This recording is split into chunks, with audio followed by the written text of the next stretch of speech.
Electra, the WA star, has won. Welcome to Greyhound Gossip, featuring Peter O'Neill. This is where we take a look at the WA Greyhound racing scene, keeping a close look at what is happening on and off the track. Keep an eye on the clock. She is brilliant, Miata. She stops the clock, 36.55, a new track record.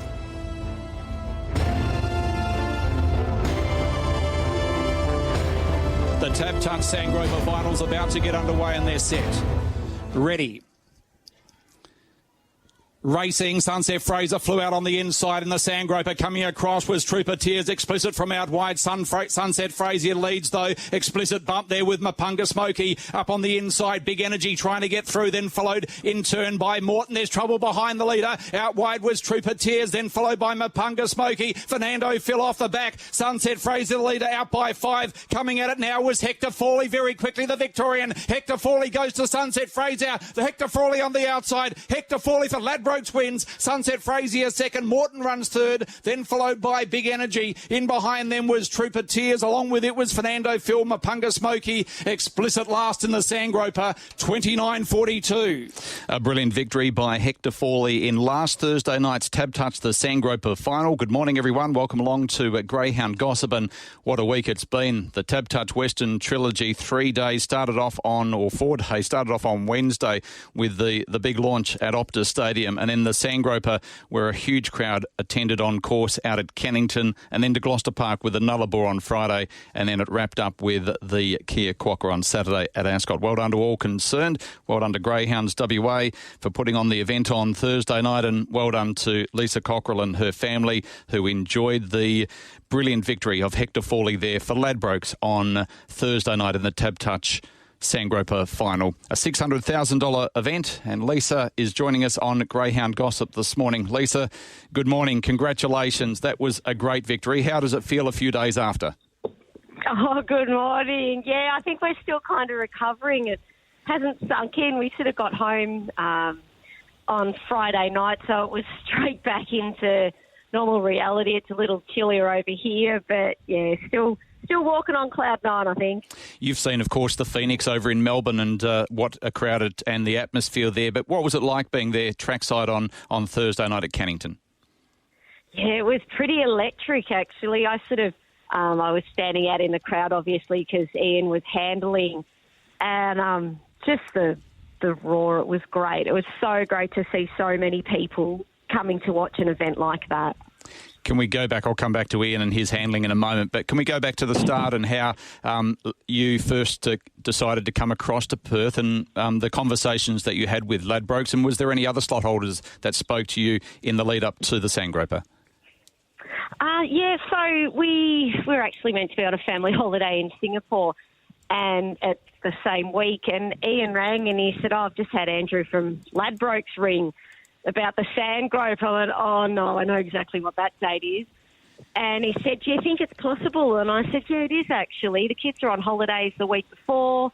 So, yeah, a little bit of toing and froing. Obviously, the guys at Total Container Solutions and Britain's, we were partnered with them in the Phoenix and obviously with Tornado Tears coming back into form, they said, it's kind of our dog. And, yeah, so then when Ladbrokes rang and said, we'd like you to get over there, could you do it? We sat down and had a look at the calendar and went, yeah, it's possible. We know he needs to see the track. So, we sort of planned to get over there 2 weeks early. My daughter was riding in the Interschool State Championships 2 weeks prior, so her and I stayed home and did the dogs at home and ponies and all of that, and, yeah, headed over that week where Ian had already given him a box-to-box and trialled him the night before we got there. So, Ian was the brains behind it, that's for sure. He sort of, knew what we needed to do, and obviously then we got in touch with Linda Britton, who just welcomed us with open arms, and kind of unfolded from there, I think. We know how good he is. He won the Group 1 Hume Cup last year, and he even ran second in the shootout, so he's got that speed. But what were your thoughts early? Ian locks him away into box number 6, and then he just fell out. a little bit standard issue for him. We never know what he's going to get. You know, we planned the Phoenix for him to jump like that, and he jumped nearly to the front and got himself into all sorts. So, yeah, it was a little bit scary when he jumped so badly. But, you know, him being him, I think he's just so field smart. He just kind of found the gap. We know he can run time, and yeah, never write him off, I don't think. No, and he's remarkable how he is able to work his way through the field, because there was the trouble on the first corner and then trouble entering the back when Explicit and Mapunga Smoky came together. There was no run for him, and then it opened and he just took it. Yeah, he is. It's almost like somebody's sort of steering him through or something. We've watched on several occasions with him racing. Like, how on earth did he get through that? He's just so clever, and he's such a good chaser that, you know, I don't know, he thinks pretty quick, I think. Yeah, and the coverage of the drone on the Greyhounds WA website and their social media was outstanding. It actually showed that split. And I thought that Sunset Frazier would lead, and he did. He was off and running, the WA-trained chaser for David Hobby. But as soon as your bloke got through, the fact that he's strong over the 600 metres, he was always going to be in a lot of danger. Yeah, definitely. I mean, a lot of people, I think, put a line through him pretty early as soon as the box draw came out. But we sort of, you know, knowing it was probably really helpful for us knowing the 7 or the 6 other Victorians in the race. So we sort of, you know, Lukey and Group 1 Gordy sort of said, well, look, you know, Sunset Frazier's going to crash. Morton and Big Energy could be in a lot of trouble here. We know Fernando Phil out of the 5's going to rail. Tornado Tears wants to use the track. And sort of the more we analysed it, the more we sort of said, you know, box 6 is actually not that bad for him. We know he's going to probably be one of the slowest out, although we didn't anticipate him being that slow. But yeah, he just does his job. Seriously, he's just a serious animal. He certainly is. The Bag of Lolly Syndicate, who's involved there? Yeah, so that's Ian and I. We've got 13-year-old twins, Taylor and Morgan, and my dear mum, who was in Singapore at the time and couldn't be there. She's absolutely instrumental to us. She's always here helping with the dogs, going the races if we need an extra hand. So, yeah, she's heavily involved as well. And you took Taylor and Morgan out of school for the week because they went back to school the week before. That must have been an experience for them to be able to stay over here in WA, and the weather conditions we put on, they probably would have been spending some time down the beach if they could. Yeah, definitely. I must thank you for the weather. I'm not a cold weather person, so the weather suited me great. But, yeah, like I said, Ian and Taylor came over the week before us. So, yeah, he loves the beach, so he spent a bit of time down there, and not really sure what school thought about them having a week off for a dog race, but never mind. No, I remember. They enjoyed it immensely. They've had an absolute ball. My father took me out as a young kid, took me to trials up in Beverley for thoroughbreds, and the nun said, Peter, you're not taking him to a racetrack or to the races, are you? And my dad, well, being a Catholic school, said no. We thought he wasn't lying because it was actually just trials, so he thought he got away with it and didn't have to go to confession that week. Anyway, I digress. Ian and you, the experience that you had, and obviously you were well looked after by Chris Holson, Linda Britton, and also, as you mentioned, Luke Townsend and Gordon Hind right behind you. Yeah, definitely. It was like a home away from home, quite honestly. They treated Stanley like their own, which Stanley is Hector Fawley. And they just made it so easy. We were sort of able to keep our home routine a bit with him as well as fitting in around them. We had a lot of fun, you know, working with them, with their dogs as well. So, yeah, huge thank you to Linda, Chris and the team, because without them, you know, we obviously would have been in all sorts, I reckon. And what happens with Hector Fawley now? What are the plans with him? He's now won in excess of $700,000 in stake money, the son of Bernardo. I don't know. I think we'll probably... It's actually really hard to get 600-metre races. We know that's his forte, but even just on a normal metro meeting, being, you know, grade 1 and 2 at the tracks, it's hard to get a start over 600. So we sort of... We'll look at probably taking him to the Harrison Dawson. I think that's the end of May, at Sandown, which is a track he also very much likes. But obviously just looking after him, picking his races, because we like to think he's possibly got a pretty good stud career after racing. Yeah, well, why not? He's been outstanding and he's been a wonderful chaser for you. Congratulations to you, Ian, the kids and all those concerned.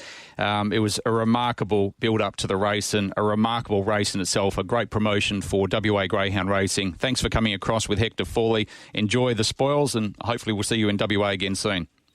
Oh, I look forward to it. I can't wait to come back. Thank you. Well done. So that is Lisa Cockerell joining us on Greyhound Gossip after the big victory there on Thursday night in the Tab Touch Sandgroper final for Hector Fawley.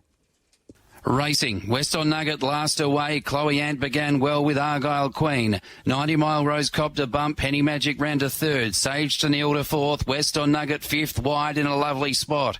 And then came 90 Mile Rose. Zylan Bale and Care Factor. A lap out. Argyle Queen led by 3 over Chloe Ant. Weston Nugget continues to build momentum into third. Is about 5 off the leader's nose. And then Penny Magic. A long interval back to Sage to Neil, who gets to fifth. Off the back, Argyle Queen still bobbing to ahead of Chloe Ant. 2 to Weston Nugget, taking a long time. Argyle Queen corners in front. The inside Chloe Ant. Late Weston Nugget. Chloe Ant lunges. Chloe Ant by a whisker over Argyle Queen in a photo. Third Weston Nugget. Fourth Penny Magic. Yes, she was right on the line and we're about to be joined. That was Chloe Ant for Enzo Crudeli taking out the Group 3 Miata final on Saturday night. Graeme Crudeli is joining us. Graeme, good morning to you. Congratulations. Did you think you'd got there on the line?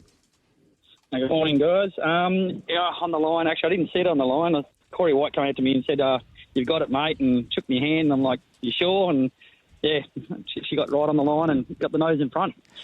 You're watching, obviously, from behind the boxes. Do you watch it on the big screen or do you actually look across to the finish line? Oh, I actually do. I'm normally onto it, but because it's so close and I was a little bit shocked she was coming from behind because she's normally a front runner and the track was a little bit heavy and to come from behind and do what she did, I don't know what happened. I was blanked out for a second and, just didn't even see it basically. So, until I watched the replay. So, great run. She's been a wonderful chaser for you. That was only her second win over the 700 metres. Her other one was in a heat of the Galaxy earlier on, and then she finished third in that final behind Weston Burney. She has been a wonderful chaser, hasn't she? And she really had to dig deep over the concluding stages there on Saturday night. Yeah, look, she hasn't had a lot of runs over the 700 because we've had her sisters been running over it and we've been trying to split them up and that. But I think she's only about 8 or 9, 10 runs over the journey. And like you said, a couple of wins, but I think she made the Galaxy last year and this year she's made the Galaxy again and then one of the favourites ran third and then to pick up the Miata as well. She's been racing against the best since she's been over the 700 and it was just a huge win and, just a great run for the litter goes great over the distance and they've done more than we well expected. Yeah, it's remarkable, isn't it? Because Speed Freak won it last year, the sister by Fernando Barlow Bionic Black Ant, and then she backs it up this year. So you go back to back, and the Miata. Did you think when this litter was first born that you were going to have the success you have had? We had a plan. I think we had distance in our minds with the breeding and that. And the mum was very, very strong as a young pup. Didn't have many starts, but she was freakish. Like the first couple of runs, she's broken 24 post to post and run homes with the set stage. But unfortunately, she had injury, which she couldn't race anymore. And she was a nice sized bitch. And first, she copied Tornado Tears, and the lines all there for distance. And down to Fernando and that. Just didn't expect to be as good as what it has. Well, I think the litter's won nearly 600,000 now, and the other sister, I think she won the state title for WA for the Nationals to represent WA. And like you said, Speed Freak, 3 of them made the Galaxy last year, and a couple of them made it this year. That's huge. Yeah, this litter was February 2021. Has there been any other litters since? No, actually, she went to she had a litter afterwards to Koblenz and she had 16 pups and unfortunately they all come too early, so we lost the whole litter. And we had to retire after that litter. So basically, just got to wait for Speed Freak and Chloe Ant and all that, Ballistic Ant to retire, which will probably end of the year. And breeding with all those and hopefully continue on. Yeah. How did you celebrate there on Saturday night? Because the team I think you had 4 winners on the program.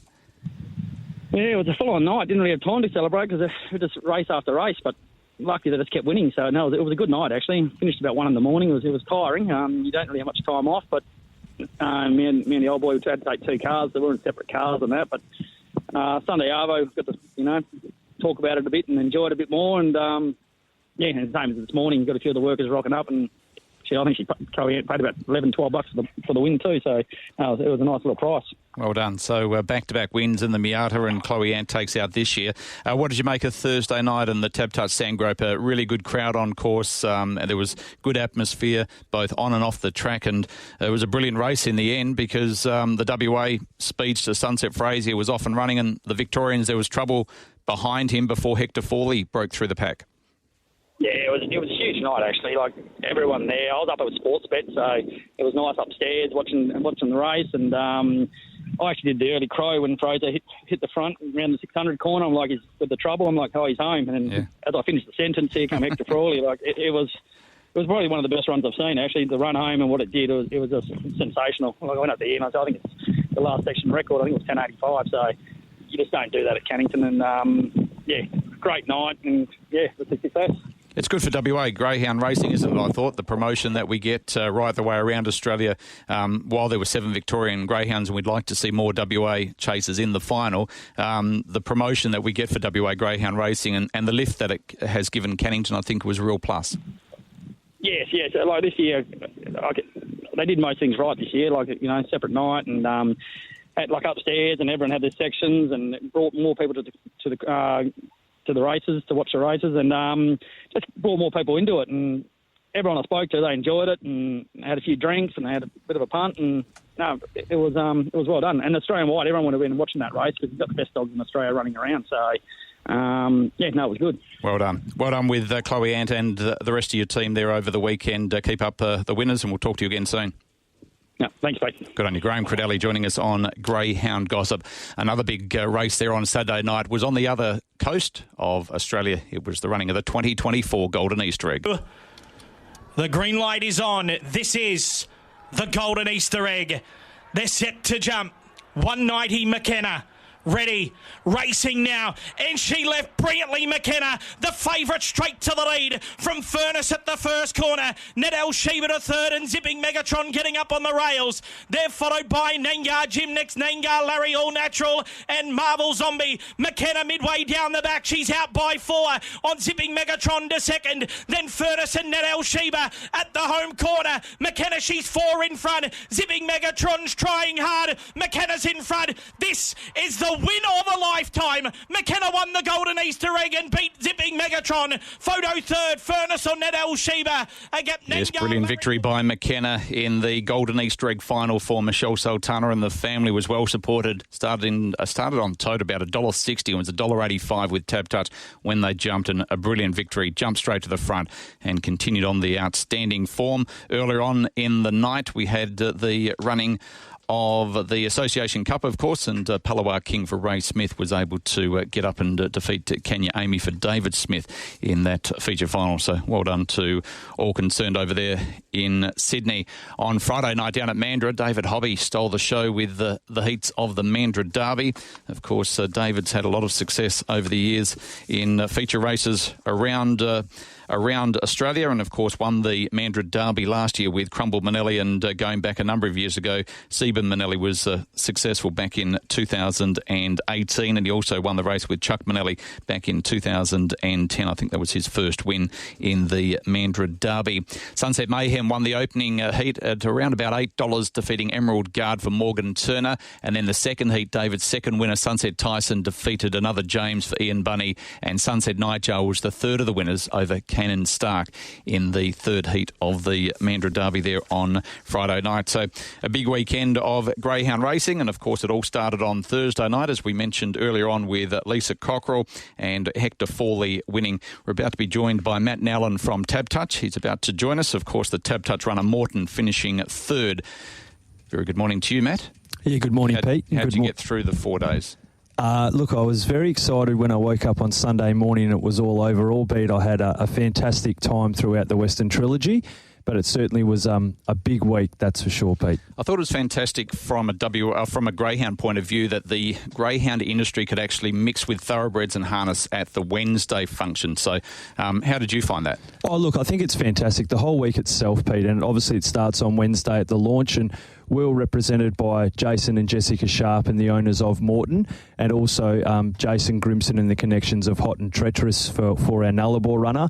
And they all mingled together on the Wednesday, and Jason Grimson came out to the dogs on the Thursday night, and then the Sharps came out to the races on the Saturday with Jason Grimson, and they all had a fantastic time. And all the feedback is bring on next year, basically. They all want to come back. So Jason's passing message to me yesterday when he left, Jason Sharp, was we'll be back in 12 months. So obviously there's a lot of water to go under the bridge, but he said he's got some nice young pups in the stable and in the kennel, I should say, and he's really looking forward to the Western Trilogy. And overall, I think they have a fantastic time, and it's great for our three codes over here. We've got these big Eastern States trainers that come over and have a fantastic time, and they're only going to provide super feedback to all of their friends and whatnot, other industry participants back on the East Coast. So I think it was a raging success, and it was certainly, in my opinion, a bit bigger than the first year, and I think it's going to be bigger again as the years go on. And Tab Touch did very well, with Morton finishing third in the Sandgroper, and then Amelia's Jewel finishing second in the Kia Quokka on Saturday. Yeah, second again. We're looking to go one better, but look, you can take nothing away from Overpass, the Ram Racing crew, Bjorn Baker. Look, Bjorn Baker, he's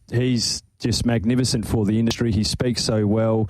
He gets everyone involved, and obviously those Ram Racing boys with their cowboy hats on, they're hard to miss, and they certainly know how to celebrate. But from a Tab Touch point of view, we're very happy with how our horses and Greyhound did perform. Obviously, Morton ran oh so well, finishing 30. Just copped a little prat down the side. Now, I'm not saying it would have changed the result, but just when there was that little bit of carnage down the back and Hector Fawley got through, we thought Morton was about to launch, but he's still done us very proud in finishing third. And Hot and Treacherous didn't have a great deal of luck on the Friday night. They just went too quick. He was outside the leader. He couldn't find the fence, which is what he likes. And obviously Amelia's Jewel. I'm not going to lie, Pete, when she lobbed 1-1, I thought, geez, we're in a great spot here. She's going to be awfully hard to beat, but he's just very hard to get past Overpass. He's a wonderful horse. I was standing near you when the race was on. I had to tap you on the shoulder and your mate Nathan just to say, don't go the early crow when she lobbed in the 1 out, 1 back position. They were declaring Amelia's Jewel on the home corner, which is a big mistake. You never, ever do that, mate. Yeah, it's all Nathan's fault, Pete. I'm not going to take any blame for that, but I don't think we were alone. I've spoken to a few other people who thought the same thing, who thought that when she lobbed in the 1-1, and what a ride it was from Damien Lane, they summed up the conditions of the day. You needed to be a bit forward, and he was able to get her 1-1 from the third outside barrier. It was just a magnificent ride from Damien, and it was just unfortunate that we were chasing down Overpass, who just seems to really love the 1200 at Ascot. Now, last year, Tab Touch did very well in the Western Trilogy, the Tab Touch Western Trilogy, and they donated all their money towards a charity, which was the Blue Tree Foundation, which was a great cause. And again, that will be happening again this year. Yeah, that's right. So we've set up what we've called the Community Fund, Pete. So all money that we earn throughout the Western Trilogy, it goes into the Community Fund. So last year we formed a partnership with the Blue Tree Project and also Solaris Cancer Care. And this year there's some more money that will be going into that, and I'm sure there'll be some future projects on the horizon. But all prize money that we do earn throughout the Western Trilogy goes into the Community Fund. So it's great that we can give back, and we're looking forward to continuing to do so.